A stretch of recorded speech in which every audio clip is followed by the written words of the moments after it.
Hello, ഈ അടുത്ത് പണി ഉണ്ടാകുമ്പോ നിങ്ങൾ എന്തിനാ ഈ കൊല്ലത്തും കോയമ്പത്തൂരൊക്കെ പോയി പണിയെടുക്കണം? ഇവിടുത്തെ പണി കഴിയാതെ എങ്ങനെയാ വരിക?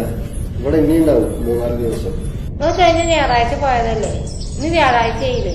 ഒരാളിവിടെ കാത്തിരിക്കുന്നത് നിങ്ങൾക്ക് അറിയില്ലേ?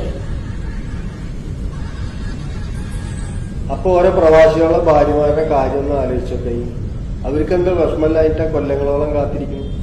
എല്ലാവർക്കും ആണല്ലോ അരിപ്രശ്നല്ലേ വരും. ഇതാന്താ ഈ മനസ്സിലാക്കാത്തത്? ആർക്കും നിങ്ങളെ കാത്തിരിക്കുന്നത് ആ LGM ലോണിന്റെ സാറ് ഇവിടെ കാത്തിരിക്കുന്നു. അവർക്ക് പൈസ അയച്ചെടുക്കാൻ വേണ്ടിട്ടാ. ഈ MGM ഉം ബെക്കാടിയും കാരണം നമ്മുടെ ജീവിതം ഇങ്ങനെ പോകുന്നു.